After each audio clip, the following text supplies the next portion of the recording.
Eran las 9. Yuna no había comido. Llovía. Al café llegaron unos amigos, charlaron un poco y se fueron.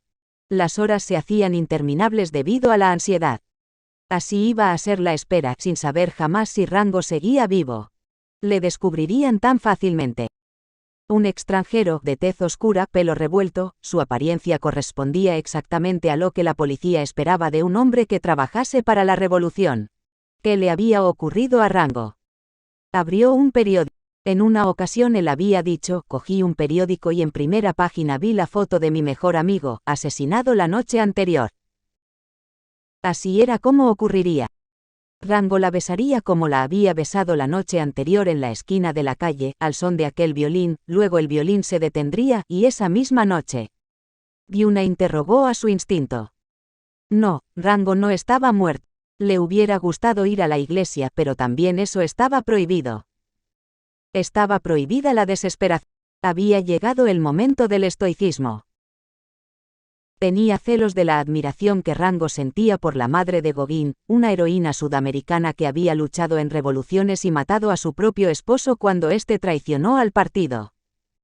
Pasó frente a la iglesia y no podía rezar porque estaba intentando convertirse en la compañera idónea de un revolucionario. Pero siempre había sentido que tenía un acuerdo humorístico y privado con Dios. Sabía que él siempre sonreiría irónicamente ante sus actos más alocados. Vería sus contradicciones y se mostraría indulgente.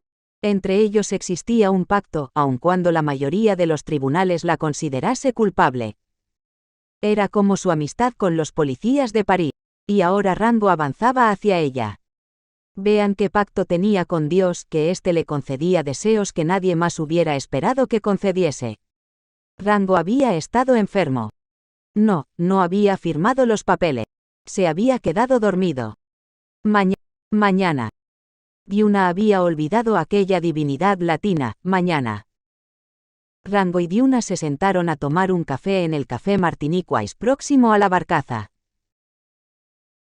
El lugar estaba repleto de humo, voces, rostros, respirando y balanceándose como una ola sonora y compacta, que a veces les arrollaba y arrastraba, y otras se retiraba, aplacada, solo para volver de nuevo a apagar sus voces con mayor estrépito y sofocación.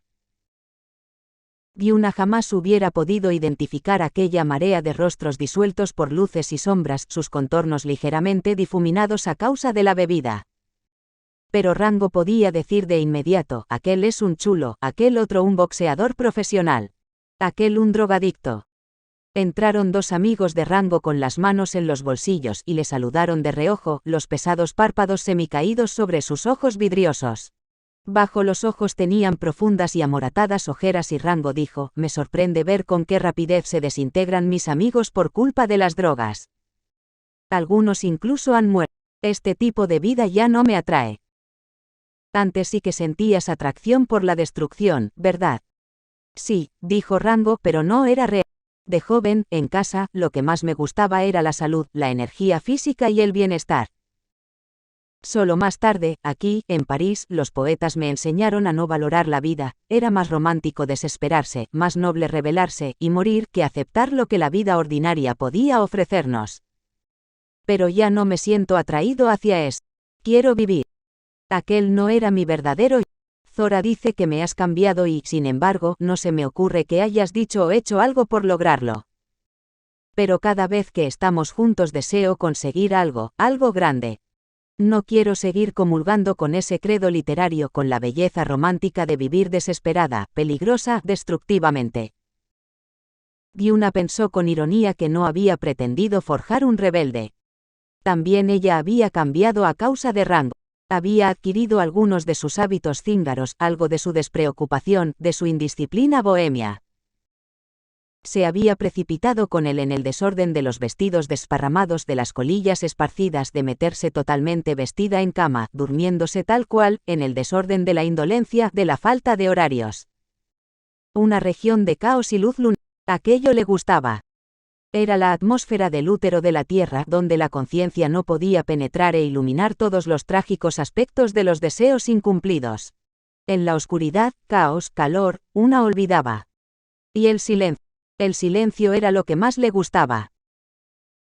El silencio en el que el cuerpo, los sentidos, los instintos se muestran más avizores, más poderosos, más sensibilizados, viven una vida más ricamente perfumada e intoxicante, sin transmutarse en pensamientos, palabras, en exquisitas abstracciones, en matemáticas de emoción, sino en impacto violento, en volcánicas erupciones de fiebre, lujuria y goce.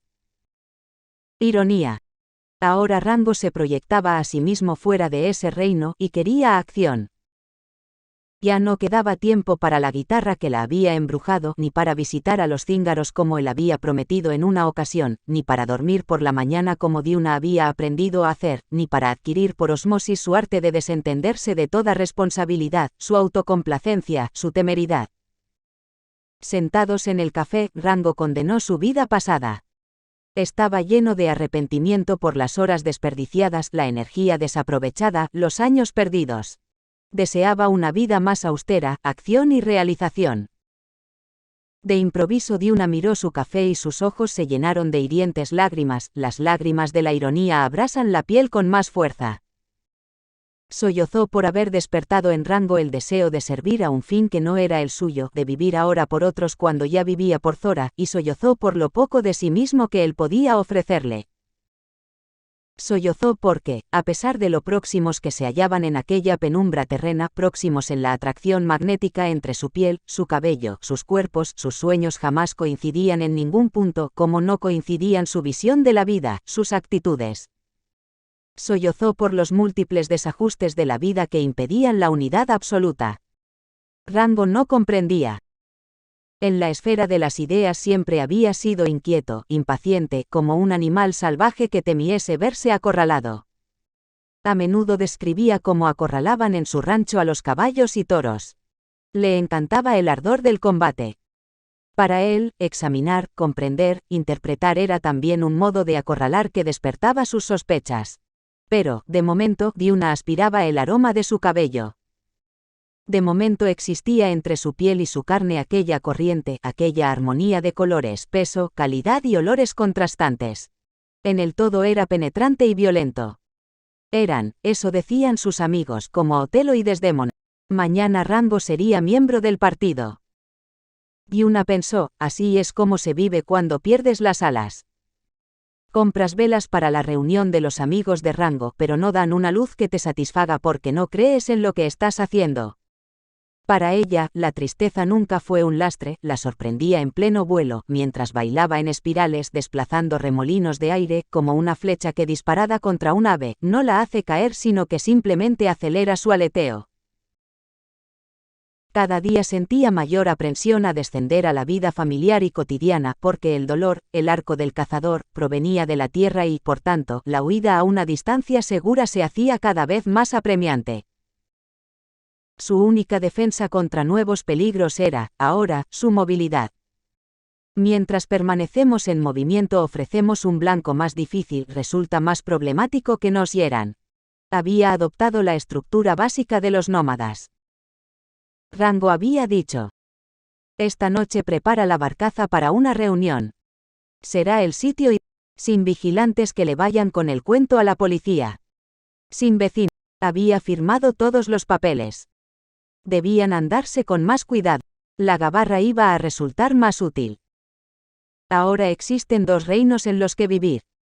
Estoy en posesión de la droga secreta que me permite mantener los éxtasis mientras penetro en la vida del mundo, en las actividades del mundo, en sus contingencias. Siento que se apodera de mí mientras paseo. Es una sensación extraña, como de embriaguez. Me sorprende en mitad de la calle como una tremenda ola y, a través de mis venas discurre un entumecimiento que es el torpor de lo maravilloso. Lo conozco por su poder, por su modo de elevar mi cuerpo, por el aire que pasa bajo mis pies. La habitación fría que he abandonado por la mañana, el cubrecama amarillento, la estufa llena de cenizas, el vino agrio en el fondo del vaso, todo ello estaba iluminado por la fuerza del amor de Rango. Era como si hubiera aprendido a volar por encima de la calle y me hubiesen permitido hacerlo por un instante, tornando cada color más intenso, cada caricia más penetrante, cada momento más espléndido. Pero la ansiedad me decía que no podía durar. Es un estado de gracia amorosa que algunos alcanzan por medio del vino y otros rezando y ayunando. Es un estado de gracia, pero no puedo descubrir por qué podamos perderlo. El peligro estriba en volar bajo, en despertarse. Diuna sabía que ahora que Rango tenía que actuar en el mundo, ella volaba más bajo. El aire de la política estaba lleno de polvo. La gente aspiraba a alcanzar planetas, pero era un viaje superfluo. Había cierto modo de respirar, de caminar, de mirar, que transportaba a los seres humanos al espacio, a la transparencia. La extraordinaria brillantez de los juegos a los que la gente jugaba más allá de sí misma, los juegos de sus personalidades estelares. Compró leña para el fuego. Barrió la barca. Ocultó la cama y el barril de vino. Rango se encargaría de guiar a los recién llegados hasta la barcaza y permanecería en el puente para orientarles. Los guatemaltecos fueron llegando poco a poco.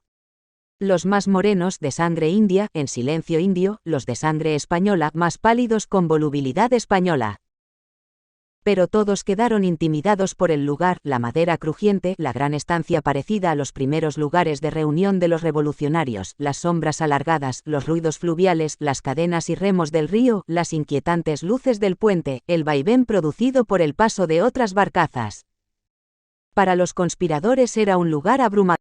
En ocasiones, la vida supera la ficción, el drama. Esta era una de ellas. El escenario era más dramático de lo que deseaban. Estuvieron paseando torpemente de un lado a otro. Rango todavía no había llegado. Esperaba a los que se habían retrasado. Diuna no sabía qué hacer. No estaba preparada para aquel papel. La educación o la conversación insulsa parecían fuera de lugar. Mantuvo la estufa cargada de leña y contempló las llamas como si su vigilancia fuese a avivarlas. Cuando te han cortado las alas y, para pasar desapercibida, vistes un traje oscuro comprado en la tienda más barata de París, cuando has descartado los pendientes y el esmalte de las uñas, deseando manifestar una abdicación del yo, una dedicación al servicio impersonal, y aún así no te sientes sincera, te sientes solo como una especie de actriz, porque esperas que en ti la conversión se produzca como por ensalmo, por amor y gracia de un miembro del partido. ¿Saben que finjo? Así interpretó su silencio. A los propios ojos de Diuna ellos la juzgaban y condenaban. Era la única mujer presente y ellos sabían que estaba allí solo por ser mujer, una mujer enmarañada en su propio amor, no comprometida con la revolución. Entonces llegó Rango, jadeante y ansioso. No hay reunión. Tenemos orden de dispersar. No hay más explicaciones. Podían irse y se sintieron aliviados. Salieron en silencio, sin mirarla. Rango y Diuna se quedaron solo. Rango dijo: Tu amigo el policía estaba de servicio en lo alto de las escaleras. Han encontrado asesinado a un vagabundo, de modo que cuando los guatemaltecos han empezado a llegar, les ha pedido la documentación. Era peligroso. Había cometido su primer error al creer que la barcaza era buen sitio. El cabecilla del grupo había sido severo. Le había llamado romántico. También sabe de tu existencia. Ha preguntado si eras del partido. He tenido que decirle la verdad. ¿Quieres que firme los papeles?, preguntó ella con una docilidad tan parecida a la de un niño que Rango quedó conmovido. Si lo haces por mí, no, tienes que hacerlo por ti misma. Oh, lo hago por mí. Ya sabes lo que creo. Hoy en día el mundo está podrido, es como un bosque con las copas de los árboles en tierra y las raíces gesticulando con fuerza en el aire, marchitándose.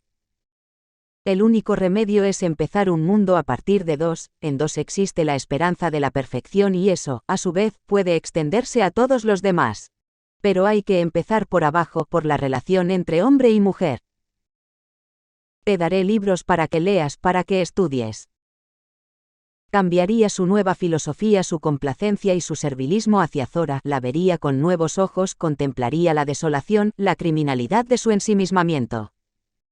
Le diría también: en el mundo hay cosas más importantes que tus insignificantes dolores. Hay que olvidar la vida privada. Se vería alterada su vida privada como Diuna no había sido capaz de hacerlo. Se clarificarían sus confusiones y errores.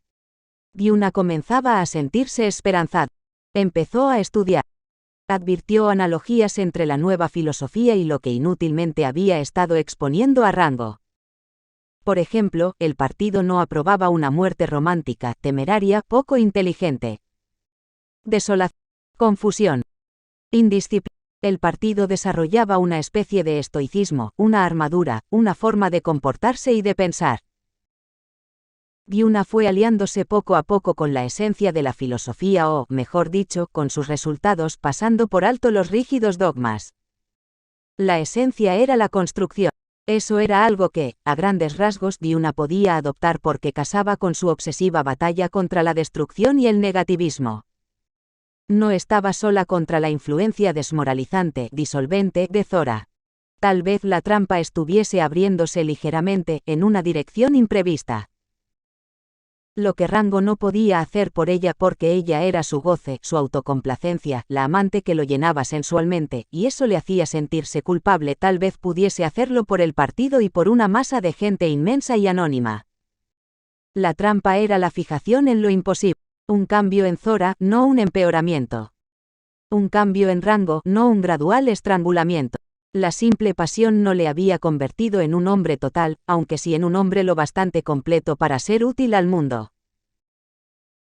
Al no servir la barcaza como lugar de reunión de los trabajadores camaradas de Rango, se vio súbitamente transformada en todo lo contrario, en cobijo para soñadores en busca de un paraíso. Cuanto más amarga era la atmósfera de París, cuanto más intensas las divergencias, la creciente ola de antagonismos, peligros y temores políticos, más eran los que acudían a la gabarra como si se tratase de un arca de Noé contra un nuevo diluvio. Ya no era el bajel secreto para el viaje de una pareja. Las noches unicelulares habían llegado a su fin. Rango no era más que un visitante amante de paso. La divergencia entre ambos se exteriorizó agudamente, mientras Rango acudía a reuniones, hablaba febrilmente en cafés, intentaba convencer, enseñar, organizar, trabajaba entre los pobres que había conocido, entre los artistas, los amigos de Diuna llevaban a la barcaza los valores que creían a punto de desaparecer, una apasionada adhesión a la creación estética y humana. Rango contaba casos de crueldad y sacrificio personal. Ramón había pasado 4 años sin ver a su mujer y a su hijo, trabajando en Guatemala. Ahora su esposa estaba gravemente enferma en París, y él quería abandonar sus obligaciones allí y volver, a cualquier precio. Imagínate, un hombre que olvida la lealtad a su partido, simplemente porque su esposa y su hijo le necesitan. Dispuesto a sacrificar el bien de millones, quizá, por solo 2 personas. Rango, eso mismo es lo que tú harías, y lo sabes. Eso es lo que has hecho con Zora. Has entregado 20 años de tu fuerza a un solo ser humano, cuando hubieras podido hacer cosas más importantes. En otra ocasión, cuando Rango llegó, le dieron náuseas en brazos de Diuna y vomitó toda la noche. Solo al alba, débil y febril, confesó, habían tenido que arrestar a un traidor. Un antiguo amigo de Rango. El grupo se había visto obligado a juzgarlo. Rango había tenido que interrogarlo. En realidad el hombre no era un traidor. Había necesitado dinero para su familia. Estaba cansado de trabajar para el partido sin cobrar. El partido jamás se preocupaba por la familia de un hombre, o por lo que ésta necesitaba mientras él se hallaba lejos cumpliendo su deber. Había entregado toda su vida y, ahora, a los 40 años, había tenido una debilidad. Se había sentido tentado por una buena posición en la embajada. Al principio había intentado sacar provecho de su posición, en beneficio del partido. Pero al cabo de un tiempo se cansó del peligro. Dejó de servir a la causa. Rango había tenido que hacer un esfuerzo para entregarle al partido. Y aquello le hizo sentir náusea. Era su primer acto cruel, difícil, disciplinado. Pero pasó una semana sin dormir, y cada vez que recordaba el rostro del hombre al contar su historia repetía, simplemente cansado, muy cansado, agotado, a los 40 años, demasiadas veces en la cárcel, demasiadas dificultades, no podía soportarlo por más tiempo. Llevaba en el partido desde los 17 años, había sido útil, valiente, pero ahora estaba cansado. Cada día volvía con una historia parecida. Cuando el conflicto se le hizo insoportable, empezó a beber. Diuna no tenía esa escapatoria. Cuando los casos la herían y quemaban, se apartaba y volvía al sueño, como había hecho durante su infancia. Para ojos habituados a ello, existía otro mundo visible, un mundo en el que era fácil entrar y morar, otra estancia a la que solo podían pasar los iniciados. Estados de ánimos fluyendo como el río que busca su camino hacia el mar, y amplitud y profundidad. En ese mundo, el río era el fluir, había que buscar el secreto de ese fluir en el ritmo adormecedor de sus olas, en la continuidad de su corriente. El amor es una locura compartida por dos, el cristal en el que la gente halla su unidad. En ese mundo, Rango era capaz de entregarse a un sueño de amor, que es una ciudad con solo 2 habitaciones. En ese mundo, Rango compra zapatos duros y resistentes que parecen cascos de centauro, cascos de hierro, cuya cabeza está en los cielos pero cuyas pezuñas han de hollar los campos de batalla. Existen drogas para huir de la realidad, los vómitos de Rango ante el espectáculo de la crueldad, su aspereza hacia los sentimientos de Diuna. De haber querido ser exacto, hubiera debido enojarse ante su propia emotividad, ante su falibilidad humana. Pero, debido a su ceguera, se enoja ante el rostro vuelto de Diuna y ataca su rauda huida de todo horror. Bebe, pero no considera que eso sea una trampilla abriéndose al infinito, una droga inferior para disipar el dolor. Pero ante las incursiones de Diuna en el campo de la astronomía, ante el cobijo que da a los artistas en la barcaza, Rango se muestra implacable, implacable con esa especie de droga suya para transformar la realidad en algo soportable. Para mí, lo loco, traicionero y lleno de contradicciones es el mundo de la historia, dijo Diuna. En Guatemala, dijo Rango con una irónica mueca de los labios que no agradó a Diuna, colocaban a los locos a orillas del río, y eso les curaba. Si tus locos no se curan, excavaremos un hoyo en el suelo y los hundiremos. Pero tal vez me hunda yo con ellos. Paseando a lo largo del muelle vieron a un vagabundo sentado bajo un árbol, un vagabundo con una gorra escocesa, una manta a cuadros y una pipa retorcida. Rango imitó el acento escocés lo mejor que supo y dijo: «Bien, ¿y usted de dónde viene, amigo?». Pero el vagabundo levantó la mirada, azorado, y dijo en el mejor francés de Montmartre: «Mon Dieu, no soy extranjero, señor». «¿Por qué supone que lo soy?». «La gorra y la manta», dijo Rango. «Oh, esto, señor, es simplemente porque siempre rebusco en las basuras de la ópera comique, y he encontrado este equipo. Era el único que podía llevar, comprende. Los otros eran demasiado fantasiosos y la mayoría bastante indecentes, a decir verdad». Entonces sacó del bolsillo un bolso escocés de un descolorido pelo gris. «¿Podría decirme usted para qué sirve esto?». Rango se echó a reír. «Eso es una peluca. En Escocia el empleo de la falda ha provocado una calvicie prematura de un tipo muy especial. Guárdesela bien, quizás algún día le resulte útil». Sabina caminaba con los pies planos sobre el suelo, lo cual daba a su cuerpo macizo un porte de aguadora bíblica. Diuna creía que Rango y ella se hallaban compuestos de los mismos elementos y presentía que tal vez llegaran a amarse. Imaginaba una escena de despedida con Rango, entregando el pelo negro de él a la cabellera lisa y abundante de Sabina, su piel de un siena tostado al dorado incandescente de ella, sus manos toscas y resecas a las manos fuertes y campesinas de ella, la risa de Rango a la de ella, su astucia india a la mentalidad semítica y laberíntica de ella. Cada uno reconocería el clima enfebrecido y caótico del otro, y se abrazarían. Pero sorprendióse al ver que sus predicciones no se cumplían. Rango huía de la intensidad y la violencia de Sabina. Se enfrentaban como dos guerreros armados y aquella parte de Rango que anhelaba la entrega, que anhelaba el cariño, encontraba en Sabina una coraza inflexible. Sabina solo se entregaba en el último momento, simplemente en el momento del abrazo sexual e, inmediatamente después, volvía a aprestarse a la batalla. No había resquicio alguno en donde la ternura pudiera encontrar cobijo, hacia donde la secreta timidez de Rango pudiera fluir como fluía hacia el pecho de Diuna. No era una mujer en la que uno pudiera hallar morada. Buscaban terreno apropiado para un duelo. Rango odiaba la presencia de Sabina, junto a Diuna, y le hubiera gustado alejarla de la barcaza. En una ocasión, hallándose sentados en un restaurante con Diuna y otros 2 amigos, decidieron poner a prueba cuál de los dos podía comer más chiles rojos. Comieron los chiles rojos con ostentosa insolencia, sin dejar de mirarse. Primero los tomaron con arroz y verduras, después con la ensalada, y por último solos. Ambos hubieran podido morir en la prueba, puesto que ninguno de los dos quería darse por vencido. Cada diminuto chile rojo era como un concentrado de fuego que les abrasaba. De vez en cuando abrían con fuerza la boca y respiraban rápidamente, como si desearan enfriar sus entrañas. Al igual que en los antiguos mitos, permanecían sentados como devoradores de fuego compartiendo un banquete ígneo. Los intensos ojos negros de Sabina se llenaron de lágrimas. Las sonrientes mejillas de Rango se iluminaron con un rubor sepia, pero ninguno de los dos quería ceder, aunque hubiera podido desgarrarse las entrañas. Por suerte el restaurante estaba cerrando ya, y los camareros, maliciosamente, fregaron el suelo bajo sus pies con amoníaco, amontonaron las sillas sobre la mesa y por último pusieron fin al maratón apagando las luces.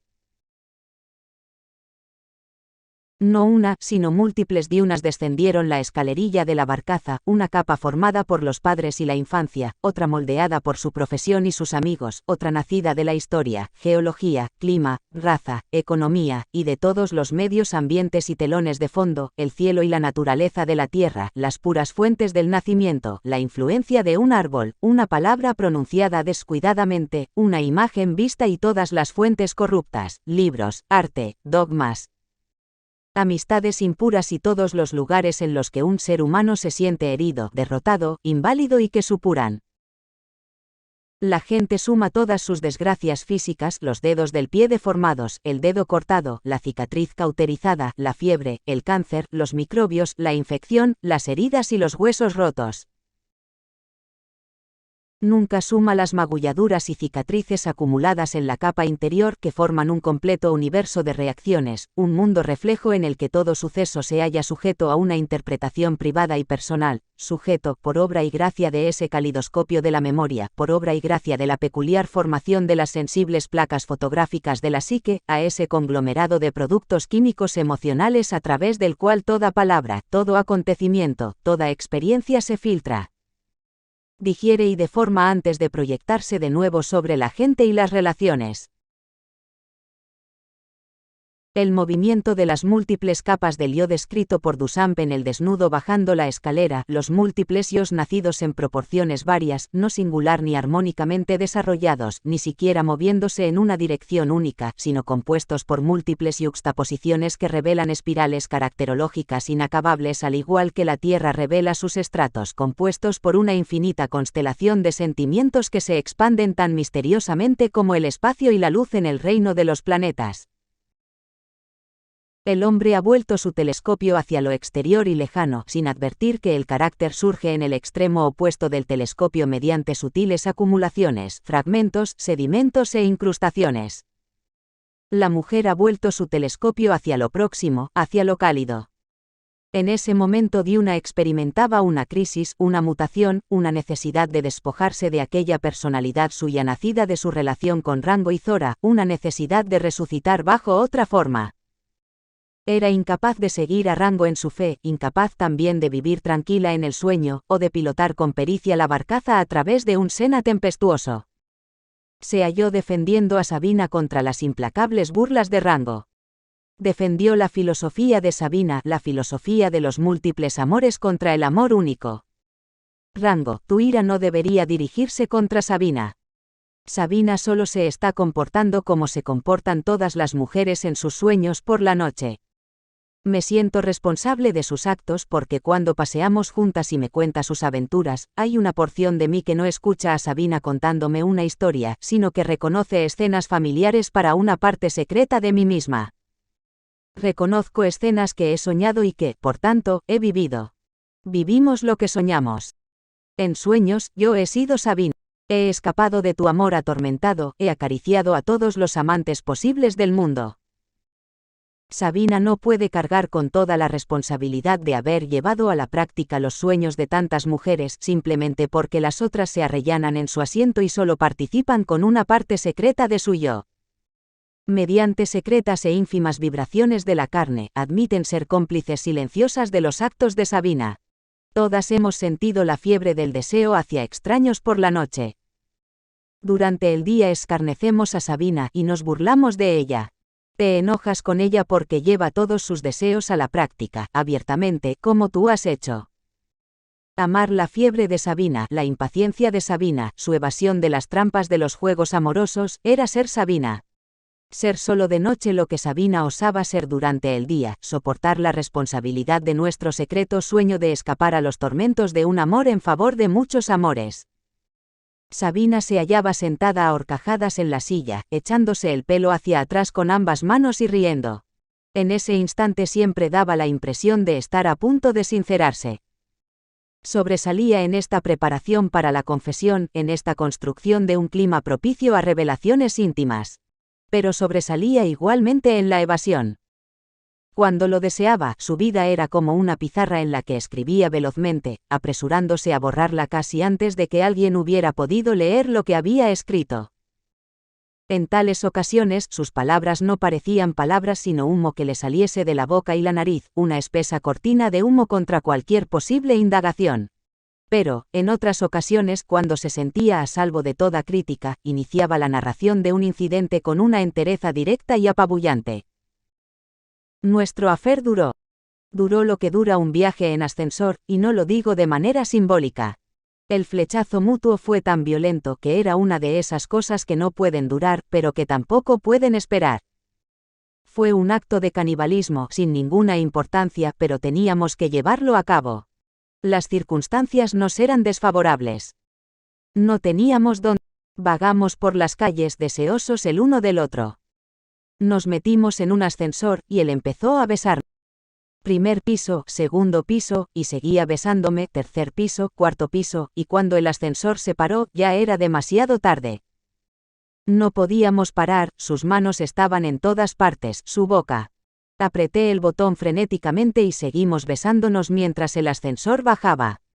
Cuando llegamos abajo todavía fue peor.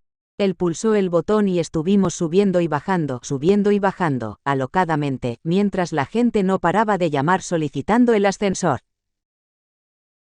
Volvió a reír, con todo el cuerpo, incluso con los pies, llevando el ritmo de su alegría, pateando el suelo como un espectador enfervorizado, mientras sus recias caderas mecían la silla como si fuese el potro de madera de una amazona.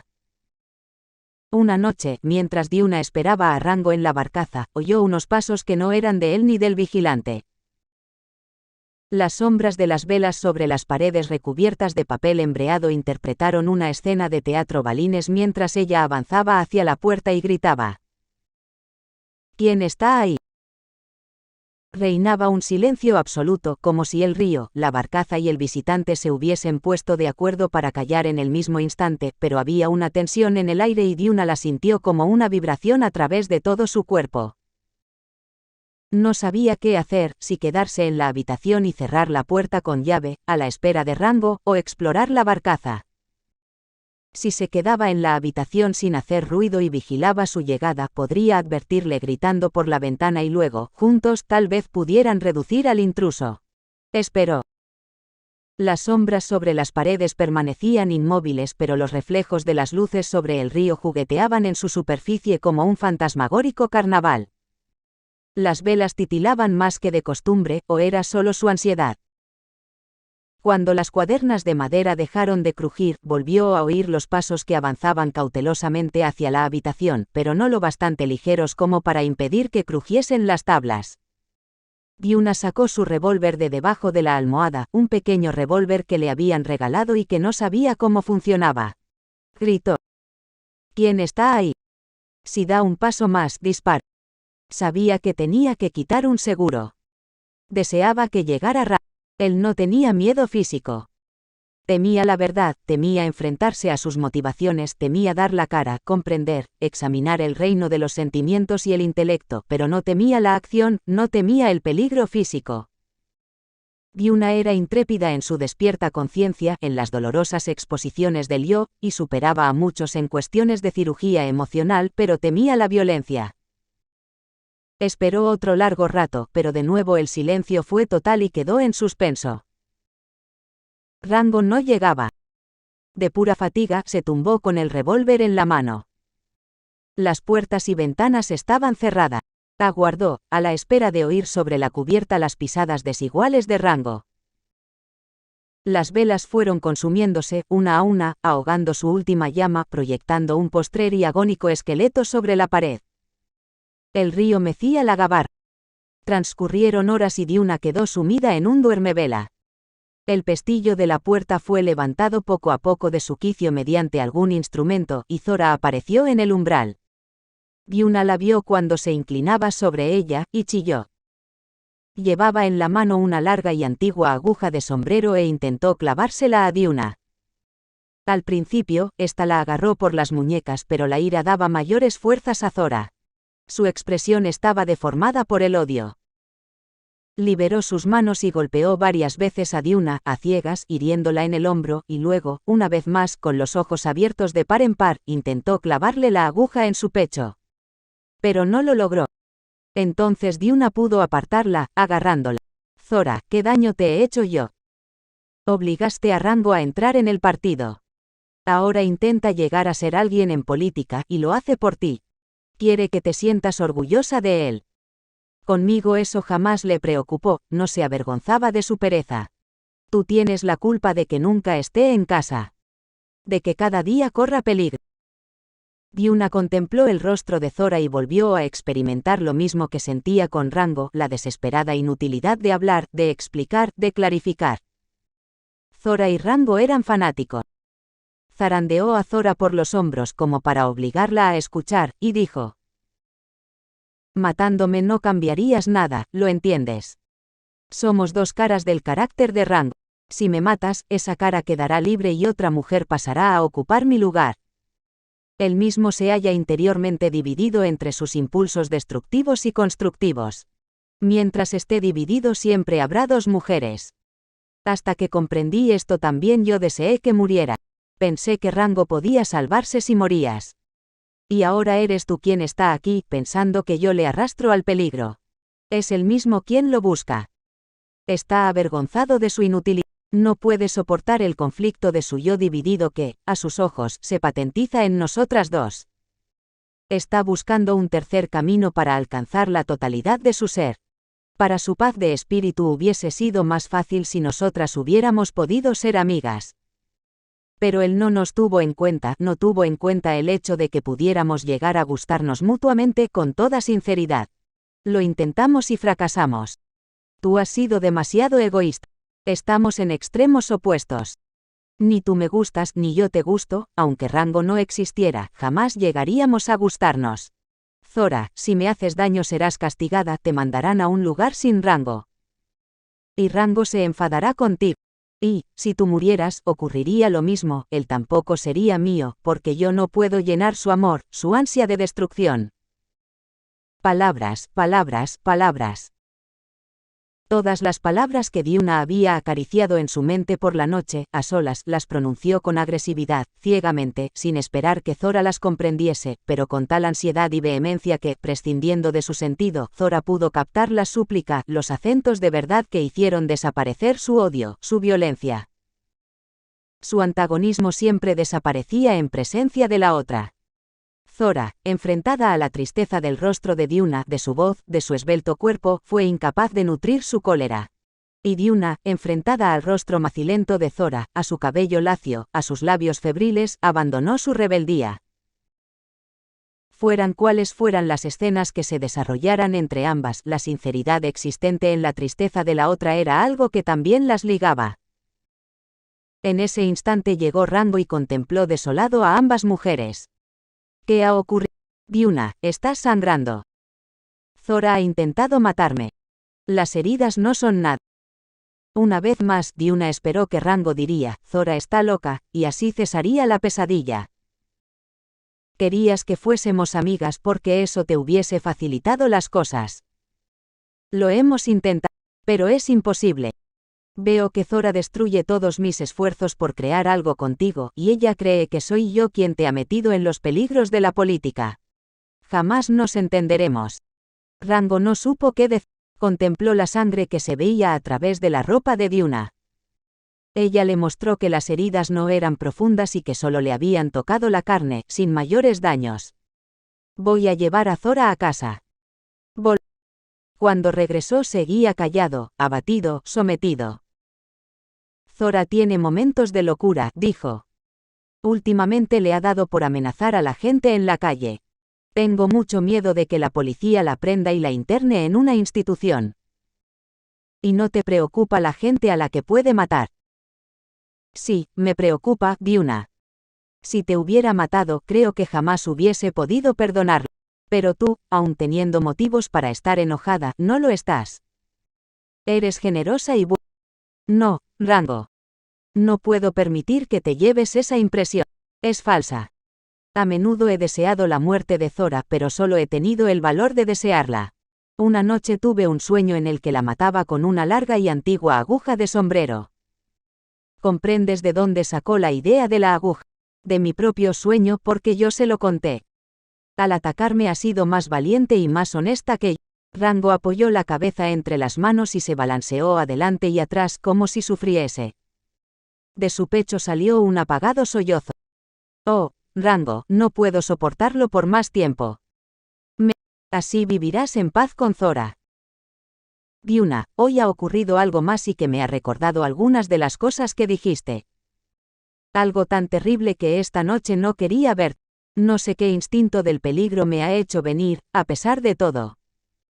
Pero lo que ha ocurrido esta noche es peor que el ataque de locura de Zora. Ya sabes que una vez al mes los obreros del partido pertenecientes a cierto grupo se reúnen para formular lo que ellos llaman autocrítica. Forma parte de la disciplina. Se hace con amabilidad, gran objetividad y mucha justicia. He asistido a esas reuniones. Se analiza el modo de trabajar de un hombre, los rasgos de su carácter. Esta noche me tocaba el turno. Estaban sentados en círculo los hombres que veo cada día, el carnicero, el cartero, el tendero, el zapatero de mi calle. El dirigente de nuestra sección es el conductor del autobús. Al principio, como ya sabes, habían tenido sus dudas sobre mi afiliación. Sabían que era un artista, un bohemio, un intelectual, pero les gustaba. Y me aceptaron. Ahora llevo 2 meses trabajando para ellos. Y esta noche se detuvo como si no tuviera coraje suficiente para revivir la escena. La mano de Vyuna entre las suyas le calmó, pero mantuvo la cabeza agachada. Esta noche han hablado, tranquila y moderadamente, como suelen hacer los franceses. Me han estado analizando mi forma de trabajar. Me han dicho algunas de las cosas que tú solías decirme. Han analizado mi carácter. Lo han observado todo, lo bueno y lo malo. No solo la pereza, el desorden, la falta de disciplina, el poner la vida privada por delante de las necesidades del partido, las noches en el café, la conversación desmedida, la irresponsabilidad. También han mencionado mis capacidades, y eso ha sido peor porque han mostrado cómo me saboteo a mí mismo. Han analizado mi capacidad de influir en otros, mi elocuencia, mi fervor y entusiasmo, mi pasión y energía contagiosas, mi facilidad para impresionar a las masas, el hecho de que la gente se sienta inclinada a confiar en mí, a elegirme como jefe. También conocían mi fatalismo. Han hablado de cambio de carácter, como haces. Incluso han aludido a la posibilidad de que Zora fuese internada en una institución porque conocen su comportamiento. Seguía manteniendo la cabeza agachada. Cuando tú me decías estas cosas amablemente, no me dolía. Era nuestro secreto y podía enojarme contigo, o contradecirte. Pero cuando las han dicho delante de todos los camaradas he comprendido que eran ciertas y, lo que todavía es peor, he comprendido que si no he podido cambiar con todo lo que tú me has dado con años de amor y devoción, tampoco cambiaría con el partido. Cualquier otro hombre, tomando lo que tú dabas, habría hecho enormes progresos, cualquier otro, pero yo no. La barcaza no navegaba hacia ningún puerto, permanecía anclada en el puerto de la desesperación. Rango se desperezó y dijo: estoy rendido, cansado, tan cansado. Y se quedó dormido casi al instante en la actitud de un niño grandullón, con los puños firmemente cerrados y los brazos por encima de la cabeza. Vyuna avanzó de puntillas hasta la estancia delantera, miró fugazmente por una de las pequeñas aberturas con barrotes, como ventanucos de prisión, inclinóse sobre el suelo mohoso y arrancó una de las tablas del suelo, invitando a que el diluvio hundiera aquel arca de Noé que no llevaba a ningún puerto. Como la madera era vieja y estaba medio podrida, Diuna no tuvo dificultad en arrancar la tabla allí donde, anteriormente la barcaza había sido calafateada, pero la entrada del agua se vio parcialmente bloqueada por la capa exterior de moluscos y filamentosas algas marinas a la que no podía llegar. Regresó a la cama dispuesta en el suelo y se acostó al lado de Rango, esperando pacientemente la muerte. Contempló el río que fluía hacia el mar y se preguntó si flotarían hacia el océano, a la deriva, sin encontrar obstáculos. Por debajo del nivel de la identidad corre un océano del que los seres humanos solo llevan una gota en las venas, pero para aquellos que se hunden por debajo del nivel cognitivo, la gota se convierte en una gran ola, en marea de la memoria, en resaca de la sensación. Bajo las ciudades interiores discurrían muchos ríos portadores de multitud de imágenes. Todas las mujeres que Diuna había sido soltaban sus cabelleras sobre la superficie del río, en un halo, extendían múltiples brazos como ídolos indios, su esencia penetraba y rezumaba en los sueños zigzagueantes de los hombres. Diuna, tendida boca arriba como un nenúfar de lagos amnióticos, Diuna, flotando río abajo al compás de la pavana del organillero por una difunta infanta española, la infanta que jamás accedió al trono de la madurez, que fue siempre simple pretendiente. En cuanto a Rango, estallarían los tambores y todos los caballos decorados del carnaval girarían al son de una polca. Diuna vio una y otra vez sus vidas, hasta que captó una verdad que no era sencilla y divisible sino fluctuante y evasiva, pero la vio con nitidez desde los lugares sumergidos en donde se había acostumbrado a existir. Todas las mujeres que había sido eran como múltiples ríos que nacían en ella y que, con ella, fluían hasta el océano. A través de aquella cortina de agua les vio, a todos ellos, como personajes de tamaño mayor que el natural, más perceptibles para los corazones estacionarios que se hallaban a un paso de la muerte, estadio en el que no hay pasajes borrosos ni entradas fallidas. Ahora que había salido de la niebla de las relaciones imprecisas con la luz más intensa de la muerte sobre aquellos rostros que habían provocado su desesperación, vio que aquellos mismos rostros pertenecían a cariñosos payasos. Zora, vestida con aderezos cómicos, con los calcetines demasiado grandes de Rango, los kimonos teñidos con trapos sofocantes y broches desmembrados, una farsa para suscitar la culpabilidad ajena. En ese escenario, discurriendo sena abajo, hacia la muerte, los actores iban siendo transportados y el amor ya no parecía una trampa. La trampa era la pausa estática del crecimiento, el yo inmovilizado, prendido en su propia red de obstinación y obsesión. Una crece, al igual que las algas se hacen más altas y gruesas en el agua y son arrastradas por su propio peso a distintas corrientes. Tenía miedo de crecer o alejarme, Rango, tenía vergüenza de abandonarte a tu tormento, pero ahora sé que tu elección es solo tuya, como lo fue la mía. La fijación es la muerte. La muerte, fijación. En esta precaria embarcación, desprovista de adornos y autoengaño, el viaje puede continuar hacia el mañana. Lo que ahora veo es la inmensidad, y los lugares en donde no he estado y los deberes que no he cumplido, y los usos de esta insólita carga de penas pretéritas, maduras todas para la transmutación. El mensajero de la muerte, como todos los aventureros, acelerará tu corazón hacia la mutación y el cambio. Si Diuna se hundía a suficiente profundidad y luego a profundidad todavía mayor, todas esas mujeres que la habían llenado cada noche, perdiendo su identidad individual, le enseñarían, Sabina a hacer el amor riendo, y Estela a morir solo durante un ratito y a volver a nacer, como mueren y renacen los niños ante el menor estímulo. Desde el final en el agua al principio en el agua, Diuna completaría el trayecto, del origen al nacimiento y del nacer al fluir. Abandonaría su cuerpo para que discurriese hacia otro más amplio que el suyo, como fue al principio, y volvería con otras muchas vidas que desplegar. Con ella flotaría la muñeca rota de su infancia, el huevo de Pascua más pequeño que el que ella había pedido, detritus de ficciones. Volvería a la vida por encima de las aguas del inconsciente y vería la intensificación del dolor que se había producido, verdadera causa del diluvio.